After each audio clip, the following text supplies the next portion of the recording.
This is a very unique situation here, so we're going to start. Have Taylor Braet talk about this year's recruiting class. So media, he'll open up with a statement. Feel free to ask questions about the class. He's done. Coach Kleiman's going to come in and have some comments. He is not going to take questions today. And then after Coach is done, Gene will have some comments, and then you guys will visit with Gene. But thanks for being willing to kind of pivot and kind of do both of these at once. I know it's a little bit unique, but we're trying to be as successful as possible that we can for you. So we'll turn it over to you. Thanks. Holy cats. This is definitely the best turnout for recruiting signing day in K-State history. So I appreciate you guys coming today and about the kids and listen to me talk about the kids and what our staff did this season and putting together a great class. We signed 23 guys today. 17 will be mid-year, 4 out of junior college and 19 out of high school. One kid that is signed with us that's an international kid that actually came to camp over the summer, which is awesome to think that a guy came all the way overseas to come to camp and perform well enough to get offered, and we were able to recruit him. Thought we did a really good job with our O-line group in this class. We put together 5 guys. A couple of them really stick out to me are the 2 tackles, Keegan Collins and Oliver Miller, both really long, lengthy athletes. Excited for what they have. I was able to get on the road and go watch Oliver Miller play. Terrific kid, terrific family. And, of course, you guys that all know me know that I'm going to call them kids because I consider myself still a kid. So don't ask my age. But it was an awesome day today with flipping Caprice Keith from Iowa State to us, getting the 4 junior college kids, 2 that were previously committed to other schools. So that was a good day as well for us. It really fired up about Lawson McGraw. Obviously, you know the last name McGraw, and it stands for a lot around here. And, we signed him as an athlete. He's going to play tight end probably for us, but he came to camp, performed very well, played both offense and defense for him while he was here. Nick McClellan's another guy from CBC. He was a high school quarterback that we see playing defensive back, was a standout player in St. Louis area. And then DJ Ackerson is a linebacker out of Oklahoma. We only took 1 linebacker this year just because we signed, I think, 4 in the previous class. But really excited about DJ. I kind of will turn it over for questions, but we're excited about these guys and the class and see what we can do ahead. With losing Uso, Damian on defensive line, and I'm sure I'm going to miss somebody, but it's important to fill those spots and with guys we feel can play immediately. I didn't hit on CJ, the kid from Alabama. I feel like he's a guy that could come in and has a chance to compete even as a high school guy.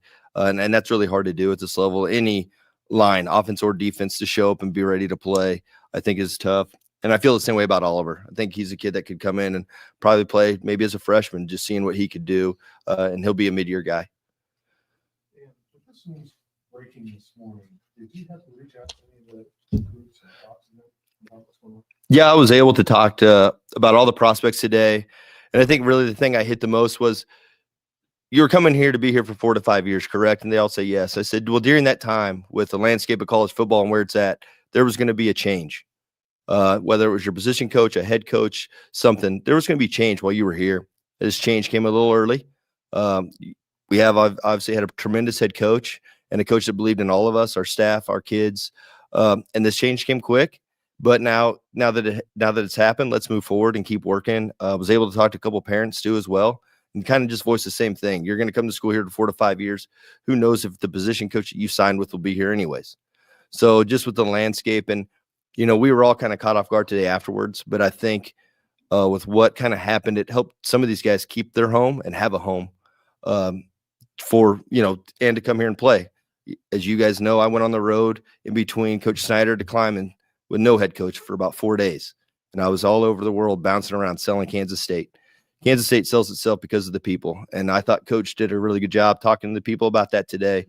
There's going to be multiple people that are going to touch your lives here. And it's going to be the community and the people around you that are going to do it. What's the dynamics like? Recruit a high school football player from Sweden other than him coming to camp? Probably the time change. Hank and did a really good job with that, but the time change, obviously reaching out at different times. You're not going to text them at whatever 8:00 at night, because let's think about where let's put the math together on where it is there. And I'm not going to do that, but that's a different that definitely changes it. And then just probably understanding, their seasons are different. What they go through is different. How they train is going to be different. But I know there's been a lot of international kids that have worked out and of lately, and it's cool to get one. You love the key with this kid. Other than being a legacy, what else attracted you about Wilson? Just a tremendous athlete. He came to camp. Luke Wells loved him, really wanted him. So did the whole office staff. I mean, he did a really good job and performing. I mean, he did everything we asked him. We put him on offense for a rep, then defense. We were back to back with reps with him. And he just stood out as a guy that wasn't going to say no, turned down anything, and just kept working. And I think he's just as athletically and as gifted as he is, he's going to play. Getting a chance to flip Derek and MJ Graham from Hutch, #1 team in the country, getting ready to play for a semifinal, maybe go to the national championship game. Just how important was it for you guys to get Sally and Graham in the fold? It's awesome getting back into the Jayhawk conference with them in our backyard. I mean, we have the best junior college in the country right here, and to get two from there, it's huge. Being a Butler guy, I'm a little on the other side, but no, they're unbelievable. And Coach Dallas does an unbelievable job there. And, he's a guy that grew up in Salina and understands. And it's great that our GM with Coach Brown understands how important junior college kids are. And, they're right here. They were able to make up a trip during the day just to come see us practice. And then they took an official visit someplace else, and then we got them back up here. And that was the most important part, was our staff being in constant communication with these guys and then really just doing their part to get these kids back up here. And then I know you touched on Lawson being a Kansas kid, but you also signed LaMarcus Fargo from Mill Valley. I was just wondering if you could kind of talk about him. Yeah, LaMarcus is awesome. He originally grew up in Junction City, so it was really great to, kind of get a guy from that area. He's a hard worker. He's a great kid. His media stuff on Sports in Kansas is always funny because he's always talking about how he's going to go after somebody in a game. But I'm excited to see what he does here, and I think he's got a bright future. Signing Miles Teodecki, really, really successful junior season down there with quarterback in Austin, Texas. He's a lefty. Did that present any unique challenges for you in the recruiting process? No, if the staff's comfortable with it, I'm ready to go. And Coach Wells was fired up to get a guy who was a state champ in Texas to recruit him. And I think that says a lot. I mean, if you're a state champ, and they're still playing right now, if you're a state champ in Texas and you got a chance, I mean, that says a lot about the player, the leader, and all those things about that guy. Tell me a little bit more about Oliver Miller, just backstory on him, and what caught your eye, and what kind of potential does he have? Well, they have a powerhouse high school. They're going to play in the state championship this weekend. We also signed Max Lovett, the wide receiver from the same high school. He's just a tremendously long athlete, and the coaches there were so high on him, and they think he's a special player. And, he made us battle a little bit towards the end because a lot of places were coming in on him. His senior tape is unbelievable, and I thought Coach LePac did a really good job. And again, with the office staff, building that relationship with those guys and the belief that he can come here and play. It's close enough to home, which I think is intriguing too, because his family can get to and from. It's only one highway. So, and we're both north of I-70, so it's an easy get. DJ Ackerson from Putnam, tell me about him. DJ, really great young man, smart, very religious. He's an awesome. I'm so excited to have him. Coach Standard did a really good job getting out and seeing him. He's going to be, I think, a really special player. And being that we only took one linebacker, we had to make sure we got a guy that we thought could come in and be that guy. And from the start, he's been important ever since he's been on campus. And I think he even came up for spring practice and was here in April. And it was so important to get him back for his official visit. And we even set his official visit late just so we could hold on and be the last touch on him. And then to close out the class and getting him, that was good, awesome. You remember your first contact with Derek Sally and how that relationship progressed and how special he can be? Yeah, Derek Sally is a tremendous wide receiver. Hearing from Coach Dallas and what he said about him, also Coach Wallerstad, who's a former player here, who's the defensive coordinator there. He calls him Mustang Sally, and he says no one touches him at practice. He goes, I'm just glad we're not playing against him. So I thought that was a pretty good sign.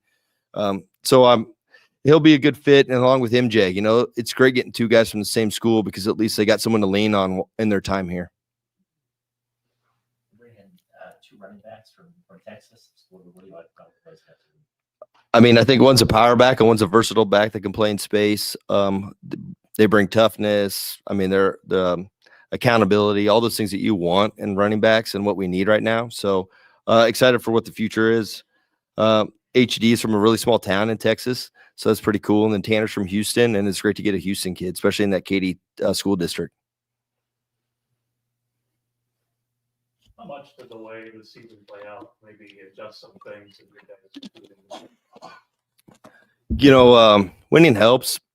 And, we battled this season. We had so many close games and so many close calls. And, I'm on a group Snapchat with all these guys, and they're all fired up after every game. Win or loss. I mean, they were all pretty bought in, and they understood it's for K-State and the purpose of K-State and what it stands for. And that's probably the coolest part about recruiting guys and them is the buy-in, whether you win or lose.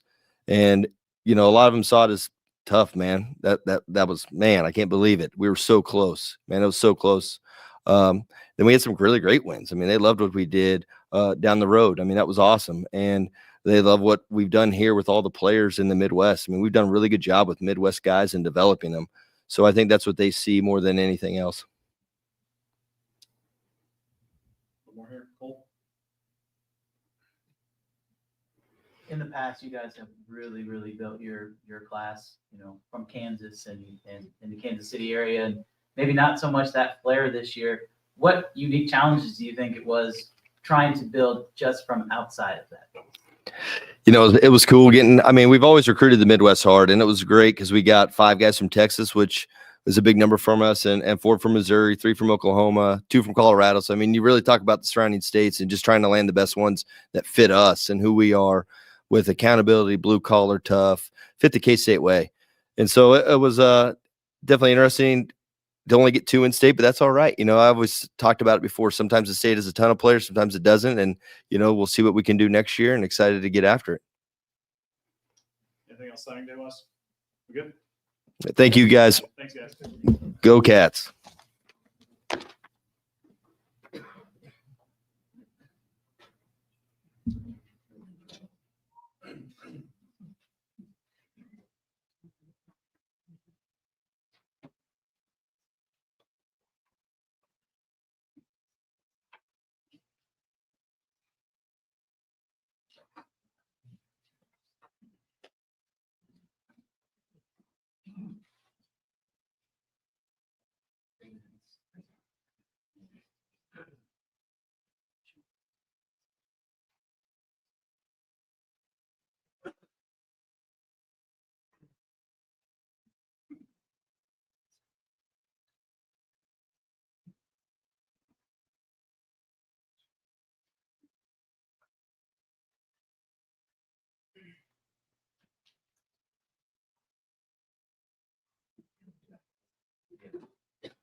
Wow. I can't thank everybody for being here.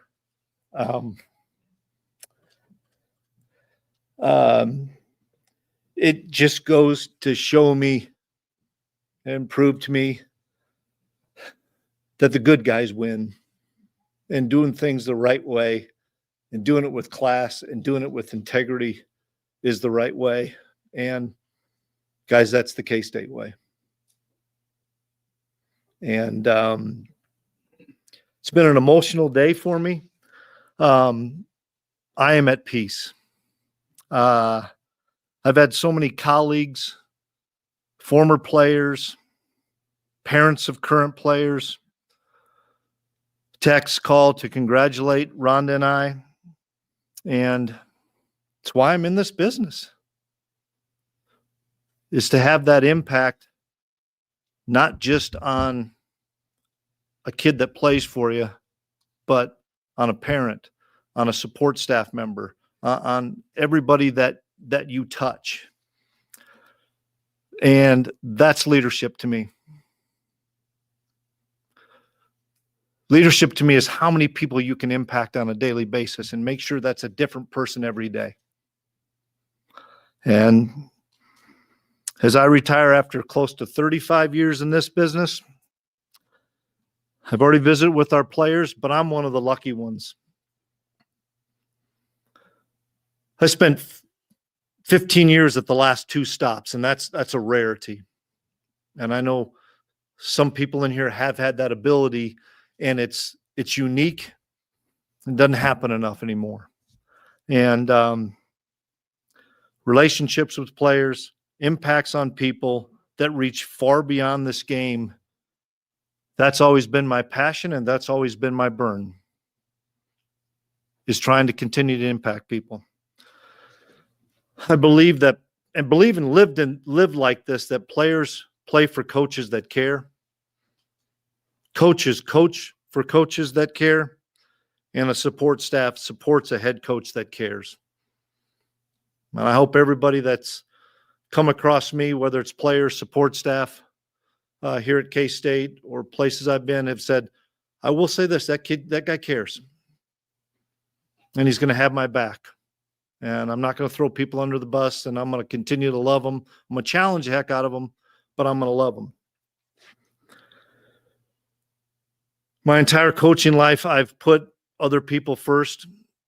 And for the first time ever, I'm putting Rhonda, Devin, Haley, and Colby first.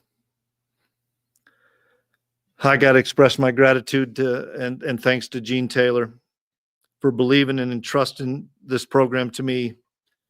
It's hard to believe it's been nearly 7 years ago that Kenny and Preston and Starkey came up and picked me up.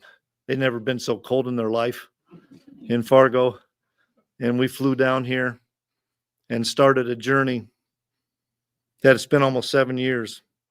And I took this job with little to no Power 4 experience. But I had a guy that believed in me and loved me. And I'm proud of what we accomplished in these 7 years. Won a Big 12 championship. I think we had eight or more wins, and there's 8 teams in the country that had that for 4 straight years. And we made it to a bowl game 6 out of 7 years at a place like Kansas State. And we did it with hard work. We did it with dedication. We did it with the right kind of people, and we had everybody with both feet in all the time. And that's not just players, that's coaches, that's support staff, that's everybody. I'm a big believer in being defined by a moment, not a body of work. And thanks to all the great players, thanks to all the great support staff, thanks to all the great coaches, I look at my 5 years at North Dakota State with great players, great coaches, great support staff. We won 4 national championships in 5 years. Look at my 7 great years here with the accolades we talked about. And as a head coach of Division I in 12 years, I'm damn proud of the body of work that all of us put together. And guys, I'm not going anywhere. It's not a funeral for me. And I told the guys that. And You know, I've always said this when I come into this room after a tough loss. Do not walk around eggshells on me. Don't do that.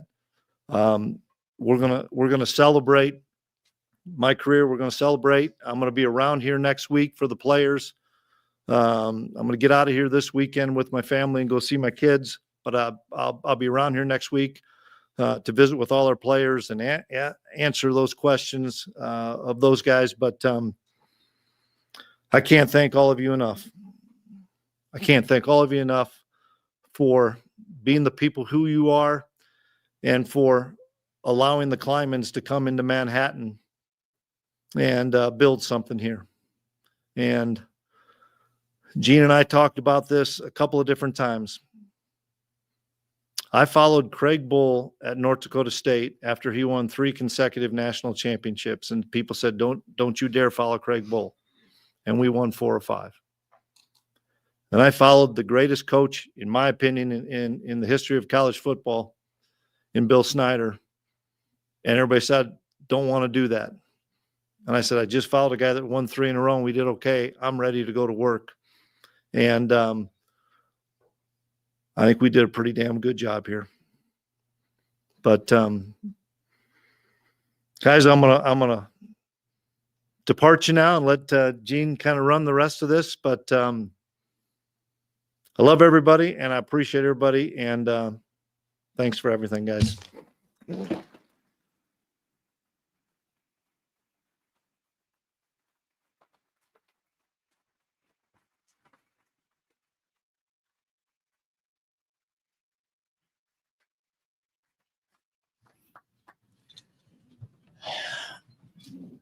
God, that guy pisses me off sometimes. He gets up here all stoic. I get up here all emotional. I'm a mess. I've been a mess all day.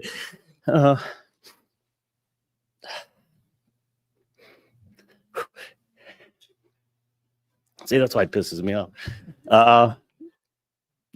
You just saw one of the greatest guys in this industry walk out of this room and retire from coaching, from the business that he loves.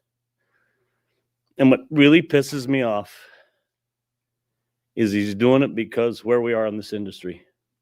And if we don't get this thing fixed, and I mean, I'm a part of that, as every AD in the country and the conference commissioners, if we don't get this thing under control, more really, really good guys like Chris Kleiman are going to walk away from this business.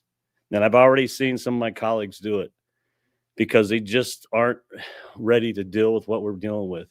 We have to get this thing under control. We have to sign these participation agreements, every school in the country. We have to come together and run the business as equally as we possibly can. And right now, that's not the case. And people are ignoring the settlement. They're doing things that are outside of the settlement, outside of the agreement, and we need to get it under control. If we don't, more good people like Chris Kleiman are going to leave this business. And I'm going to do everything I can to make sure in my role as athletic director here and at some of the committees I'm on in the country to make sure that we figure out this thing out. But it really hurts me that guys like Chris Kleiman are leaving because what they came into the business for is different. Doesn't mean it's wrong. It's just different. And we have to find a way to make it as fair as possible across this country. And right now it's not. So with that's my soapbox for a minute. I'll answer any questions you guys have. And by the way, I really appreciate all the staff that's here. And I think it means a great deal to Coach that you guys came, and really appreciate it from my heart too, that you guys showed up for him.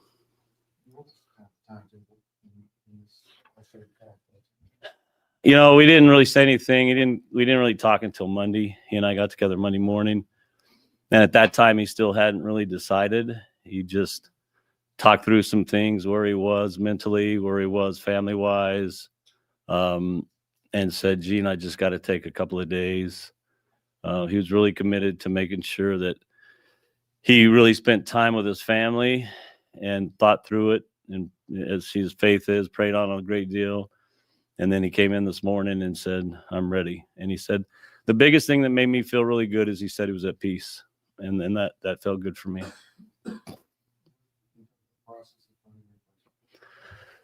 Well, you know, it starts now. Obviously, I haven't done anything. I haven't talked to anybody.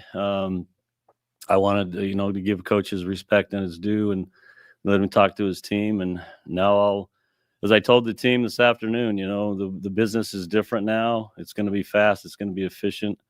And we need to move quickly. And we've already got all the things we need to be in place. So when we get to the point where we're ready to make an offer, that things can happen very quickly.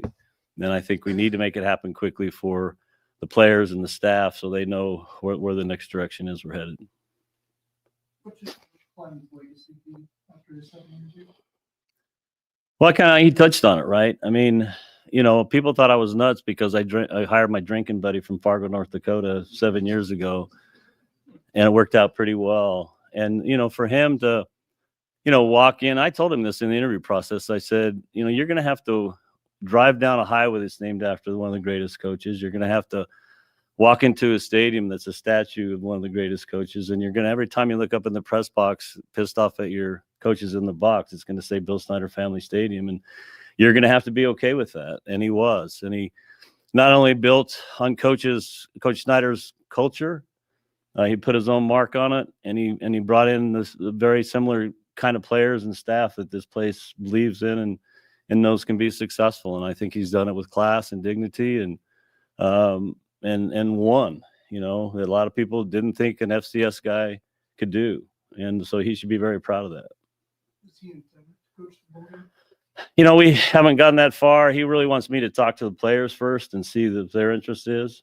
And I'll do that, I think, tomorrow, is get with the leadership and see where they are from a bowl perspective. And then we'll go from there. Gene, just how trying do you think this season was on? I think obviously it's pretty trying. I mean, if you saw him after the Utah game, and I think that was when I first, actually, it was my daughter who said, "Are you concerned about Coach Kleiman?" And at that time, I wasn't. I figured it was just the emotion of that game. He wanted to win that game so badly, and I think how it ended really frustrated him for the team. And I think it just but I think at that point is probably not that point. He's probably been thinking about it a little bit, but after the season, he and I typically don't talk about anything till after the season. And so I texted him Sunday and I said, "Hey, do you just want to get together Monday?" And he said, "Yeah." So I was expecting a different conversation, to be honest with you, when he walked in Monday. I thought we were going to talk bowl and staffing, whatever the case may be. And he said, "I got something I got to get off my chest." And that's where we went. And it's been the crazy 48 hours since. Did you try to talk him out of it? I did. And then he talked about his family and his health. And then I said, that I just pretty stopped me in the tracks. And I just said, "You know what, this is your decision. And I'm not going to try to talk you out of something that you feel is that important for you and your family."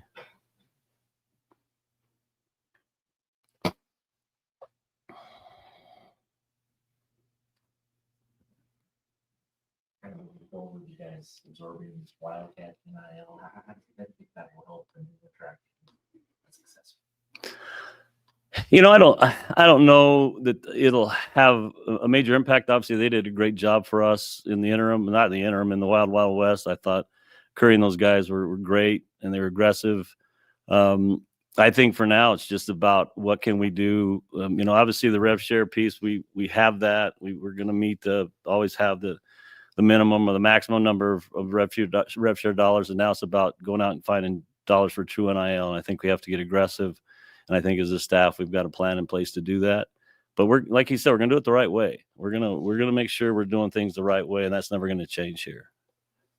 Contract wise for Coach Kleiman, just wrapping it up, is that something that has to be discussed over the next couple of days, or Yeah, I mean, like you said, he's going to be around, and those kind of things. We'll figure that out after he takes some time with his family and comes back next week, and we'll let him visit with the players, let him do his football stuff, and then he and I will get together and wrap that up at some point.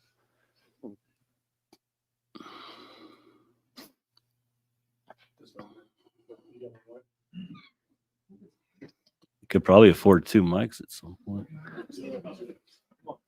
Gene, obviously, there's reports of a successor out there. Just how do you go about talking to the players about your process and maybe what they're seeing on social media. I always find it amazing that this has happened before, that somebody's already hired the guy, and I haven't even had any chance to talk to anybody yet. But, I just told the players the same thing. I said, my job as an athletic director is to figure out what the next steps are. And, my commitment to them, and as my commitment has been to other teams that we've made changes or changes were made, that we're going to go find the best coach for this program and this culture and this institution.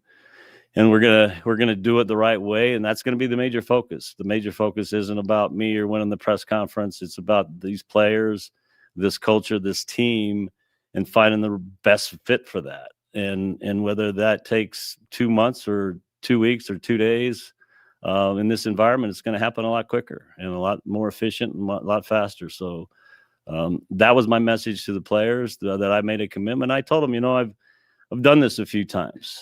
There's a guy in the room that's never been a head coach before, and he's pretty good at the sport of basketball. When Craig Bowl left out North Dakota State, I wasn't sure who I'd hire. And I hired a guy that, his only head coaching experience had been in a small college. Like he said, I told him, I said, I'll never forget this. We were sitting in my best basement in Fargo. And I told him, I said, Coach, you're going to be taking over a team that just won 3 national championships. There were 25 seniors on that team. And they finished 16-0. And he said, well, what are my expectations from you? I said, my expectations are that, you try to win 7 or 8 games and get us back in the playoffs. He said, what are the other expectations? I said, the fans' expectations, you go win a national championship. And he did. He won 4 out of the next 5. And so when I hired him here, because we had the similar conversation. He said, what are your expectations? I said, you're replacing a Bill Snyder. He kind of worked out pretty well. And so I have experience in finding the right people for the right positions and doing everything we can from the support system to make them successful. And we're going to do the same thing this time around. Gene, just given how close you and Chris have been about all this, is retirement something that's weighed on your mind at all? What time is it? Yeah. I mean, it has been. I mean, I've been doing this a long time. I'm not, 50 years old anymore, but I'm still committed to doing. I mean, there's a lot of people in this room that I care about, and I want to keep working until I feel that, we have everything in place that we need as a program to be successful. And I think we still have some things we need to do. We've got the rev share, but we've got to keep that going every year. We have to find true NIL and extra NIL dollars. Those are probably the next things we're going to commit ourselves to. And then at some point, I'll look back and say, okay, and I've talked to my buddies who've retired, Gary Bart at Iowa and Bubba Cunningham in North Carolina, and some of these guys, and they said, you'll know when the right time is. And right now, I don't feel it's the right time. Have I thought about it? Absolutely. Hell, we bought a home in Arizona, and every time I go out there, I think, this is a pretty good deal. I maybe should probably just stay here for a while. But I'm not ready yet. And I want to make sure that because of where I am in my experience, I have some chance to sit on some committees now that can help make some decisions as an industry that can maybe put us in a place that we're going to be better off. But I'm not quite ready yet. And with the next coach, is there anything you think you'll stress with that person about what it'll take to get this team back to the Big 12 championship level? Yeah, I mean, I think, it's really just finding out from them what they think is what it's going to take. I mean, they're the football coach. I'm not a football coach. And so I'm going to ask the question, what do you think you need? What are some things you're going to need to be successful in today's, era? And that's the conversation I'll have with that candidate or those candidates and say, tell me what you think you need. And my guess is a lot of the things that they think they're going to need, we already have in place. And then from there, it's just, once we make that decision, that coach help them put together that staff and the things they need. But I'm not a football coach, obviously, but I understand the culture here and what it's going to take to be a fit in this place, in this wonderful place. And that's the first and most important thing, is finding that right fit. And the rest of the thing kind of starts to fall in place after that. Frank, you haven't retired yet, but you look pretty relaxed back there. Yeah, I guess. Any other questions for GP? Just on the successor, you talked about, has there been a point of contact reached out yet? Has that phase begun, and when do you expect it? No, like I said earlier, I have not, and I was going to wait to get all through this today for Chris. And, when I probably go back into my office, I'll probably start making calls. But I haven't talked to anybody at all yet.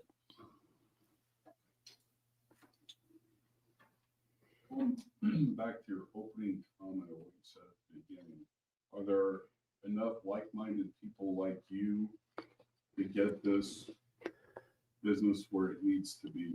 Yeah, my colleagues in the Big 12, because I put a text out and I just said, Coach Kleiman, one of the best guys in the business, left, and here's why. And I said, if we don't, and I've got thumbs up from just about everybody in the conference. And I talked to other colleagues in other conferences, and it's just there's so many moving parts right now and so many things out there that aren't accurate. But there are people with really loud voices right now that are trying to keep this thing from being put in the right place. Today in Washington, D.C., they're trying to pass the SCORE Act out of the House. And I'm not going to get way into the details. That could be the first step. It's still got a long ways to go, but we all have to come together and speak off the same sheet of music. And right now that's not quite happening. And there's some pretty loud voices out there that are trying to do some things that aren't in the best interest of the industry, in my opinion. You already mentioned that Coach Kleiman, his main decision, or the main reason behind his decision was because of the state of college football. But was there any movement or potential movement in the coaching carousel around the country that might have caused this to happen now? No, I don't think so. I mean, we've never had that conversation. And, I think it was a personal decision for him. It really came down to his family, to where he was mentally, and just really wanting to take a step away from it right now. But it really was more of 100% a personal decision on his part. How was that locker room when you addressed it earlier today? It seemed like you guys were hoping to make this announcement later in the week. Well, we was here. It wasn't the locker room. We just met with him here. It's quiet. I mean, it's a time of uncertainty for everybody in the room. Anytime there's a change, the players, it was actually, that's what he said. He walked in, this isn't a funeral. And the guys were really, really quiet. They were kind of sitting there like that's what they were. And so, they were respectful. And then when I said my piece, we just got up and walked out. I mean, these guys are really good dudes, and they care about the program. And, I just ask them to be patient and not do anything, not make any rash decisions. Let us get through the process. And I think they all, they kind of nodded their head, and we'll go from there. So. Gene, I'm sorry. Yeah, like I said, I think I'm going to start with the players. To me, that's, if they have a desire to play, then we'll take the next step. But I think I have to really start with the players and just kind of see where they are with it. Sorry to belabor this again, but just because there's so many reports on the Texas A&M side say that Colin has been connected to this job. You're saying K-State has not had any conversations with him about it. Absolutely not.